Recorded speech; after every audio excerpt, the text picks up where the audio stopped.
Hi, I'm Ken Lammers, and welcome to today's LexCast. Today, what I'm going to talk about are, well, a few fictional characters that have, were the first impressions I had of different actors in the justice system. The first person who I can remember seriously thinking of as a prosecutor, the first person I can remember thinking of as a defense attorney, etc. And, well, ladies and gentlemen, I hope you enjoy it. It should be interesting, and it's gotten cold in Virginia all of a sudden. So I'm going to wrap this up and go back inside. I'll talk to you in a little bit. Okay, let's start out with first person who I suspect all of us have probably had a little bit of a, impact on our lives from this gentleman. The defense attorney who cannot lose, who could not lose a single case, Perry Mason. Perry Mason has set the bar for every single one of us that has to go into court with clients who just appear dead on guilty. Because Mason would take these cases, and it wasn't like he was taking easy cases. He was taking cases where it seemed like every single one of his clients looked 100% bona fide guilty. And he would go in and he would win the case. And he'd win it by getting, his cross-examination was so strong that he would get whoever the prosecutor's witness was to stand up and scream, yes, I did it, but that person deserved it. I should have gotten the inheritance myself, It wasn't my fault. It's his fault. Okay, so you get the Perry Mason moment, which I've been practicing for a few years now yet, and haven't had my first Perry Mason moment yet. I was talking a while back to a prosecutor who's been doing this for 20-some-odd years. He was telling me how in his whole time of practice he's seen 2 whole Perry Mason moments, and they weren't nearly as dramatic as they are on TV. Well, anyway, Perry Mason has caused all sorts of problems for those of us that actually do defense work because all of our clients expect that Perry Mason moment. They all seem to think that if their defense attorney would just try a little bit harder, that some magic bullet would come and they'd be found not guilty. So while I enjoy the Perry Mason shows, they were somewhat pernicious. And how did Perry Mason make it into my psyche as a younger kid? Well, Mom watched a lot of TBS and TNT, and at that time, that's what they showed during the day.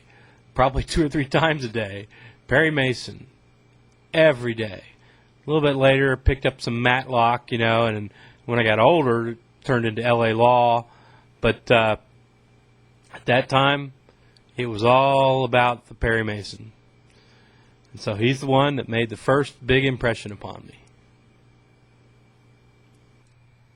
And speaking of people who my first impression came from TNT and TBS and those kind of shows, those kind of channels, the sheriff, who was my first impression of ever any sheriff, was, of course, Andy Taylor from Mayberry RFD, or the Andy Griffith Show, depending on how far back you want to go.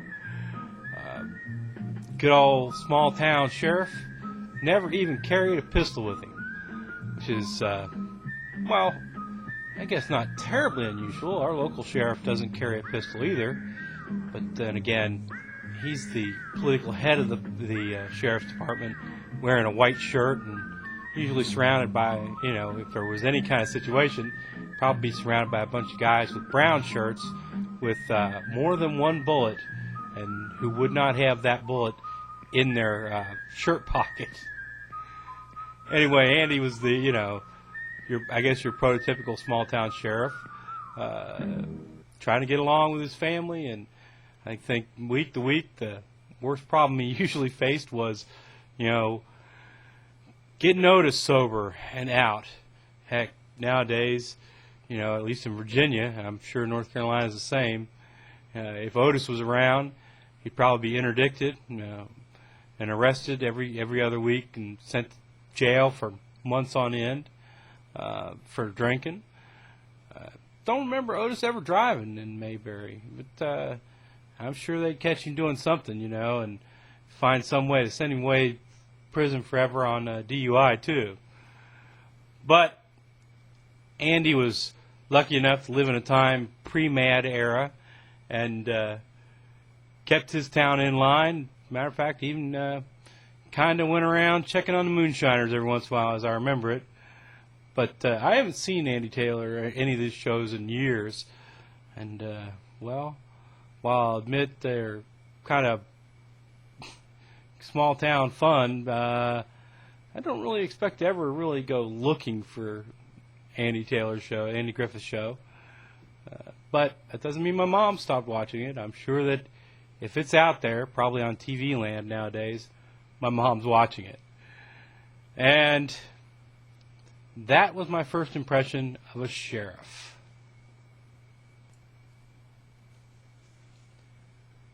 Now, the first police officer that I remember was Steve McGarrett from Hawaii Five-0. Now,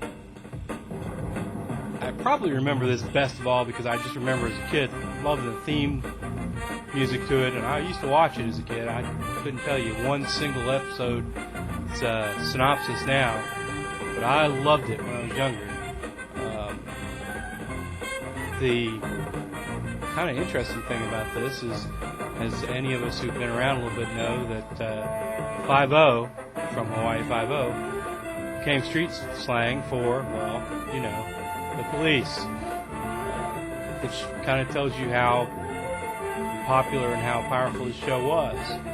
And anyway, you use that slang nowadays, your clients are probably going to look at you like you're insane, because I think it's probably slang from a couple of years ago, but nowadays, who knows, what they're calling the popo nowadays. But this was the first thing that really caught my attention as to a particular police officer. I would have to say that as to a show as to how things worked in the police station, that sort of thing, that Hill Street Blues, of course, captures that flag. But I didn't really have a particular character who stood out in Hill Street Blues, while I remember Steve McGarrett, head of the 5-0 force in Hawaii, very clearly. And so he's the guy that gets the flag and, gets any blame for any kind of stereotypical beliefs I have about police officers.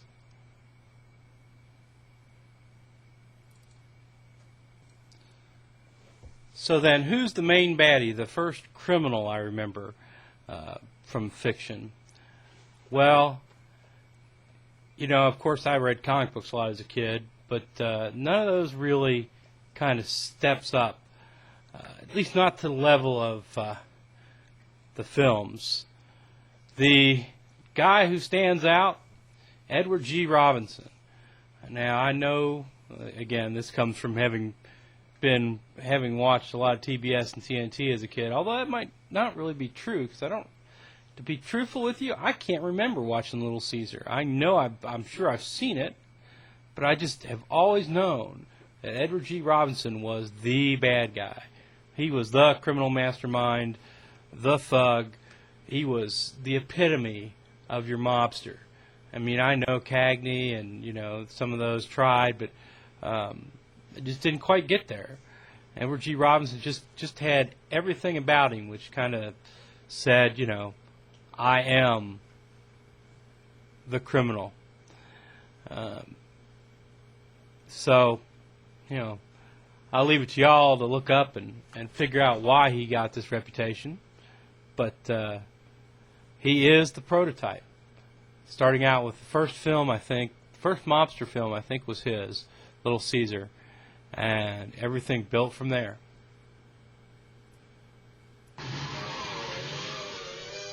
And the prosecutor, the fictional prosecutor, which made the first big impression on me, was Harvey Dent, as you can see.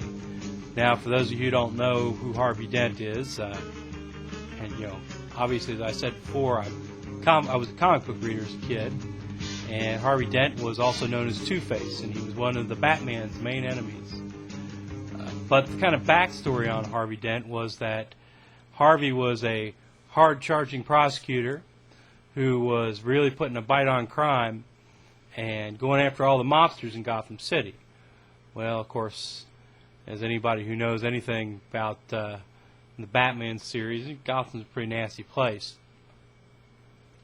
And Harvey's got some bigwig gangster in the chair in the middle of the trial, and the gangster flips out and throws acid on him and destroys the left half of Harvey's face. Well, basically as part of his job, Harvey, because he tried to do his job so hard, he sacrificed, his looks, his job, and his sanity. And he becomes this absolute wacko. He goes out and commits crimes, sometimes he commits crimes, sometimes he doesn't, because he makes all his decisions, all important decisions, based on the flip of a coin, a two-headed coin, one side which has got the head scratched out, and the other side which has got a plain head on it. And if the plain head comes up, he does the good thing. If the scratch head comes up, he does the bad thing. So more than once you see that he's in the middle of doing something particularly dastardly, and he flips the coin, and he doesn't kill Batman, or he doesn't kill the security guard, or whatever. Guy's plain loony. And he lost it all because of his work. Now, why was this guy the guy who makes the impression? Well, I really kind of racked my brains trying to find out, see if I could come up with somebody else. And the nearest other person I could come up with was, Hamilton Berger, who, of course, is part of the series which I spoke of first. He loses. He just loses every case. How in the world Hamilton Berger keeps his job? I don't know if he's elected or appointed or what he is, but every time he walks into court, he gets beaten by Perry Mason. And so he never really made an impression because he never did anything. He just kind of stood there and got rolled over by Mason week after week after week. And beyond that, trying to think of a prosecutor, I can't really think of any that really played a major role in fiction. And I'm sure I'm missing somebody, but the only one that really pops into my head is Harvey Dent. And so, ladies and gentlemen, that completes today's LexCast. I hope you found it somewhat interesting. It may be a little bit informative. I doubt there's a whole lot of useful stuff in today's, but maybe. You never know. Tomorrow I hope to have something a little bit more substantive, but don't count on it. I'm kind of swamped trying to get a doggone appeal done, and I'm, this is a monster getting this thing done. Anyway, tomorrow, if I can, I'll put something up. If I can't, you may have to live an extra day without me. And I'm sure that you're all disappointed at that, but, one more day not seeing my ugly mug won't hurt you too much. And ladies and gentlemen, with that, I wish you a happy day, and good hunting, folks. Wait a second. Before y'all disappear for a second, I'm going to play some music here at the end. Now, if anybody can identify where this comes from, I'd really appreciate it, because I think I've had this forever. I don't remember where I first got it, but I've had it for a while, and I'd really like to know who this is, and if I can find out who it is, maybe buy an album or go to iTunes or something and get the music. But so give it a listen, and if you know what it is, drop me a line at lammersk@yahoo.com and let me know what in the world this is, or who this is, so that I can, like I say, go buy the album. Thank you, ladies and gentlemen, and again, have a good day. We've got one more piece for you this evening, but before I tell you about it, I'd just like to make a couple of thank yous. First of all, to you, you've been a great audience. We've had a lovely time entertaining you this evening. Thank you very much. And we'd like... Thank you. And we'd like you to help thank our sound engineer who's been working very hard at the back all evening, and that's Dr. John Milner. Thank you, John.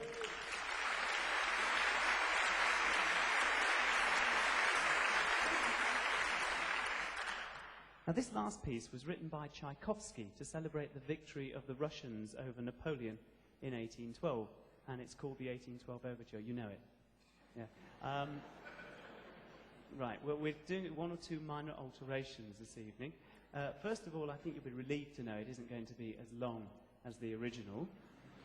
And the second alteration is that Tchaikovsky, in fact, wrote it for a rather large symphony orchestra and a brass band and cannons and church bells. And there's just the 8 of us on stage this evening. So here, without the aid of a safety net, is the a cappella 1812 Overture.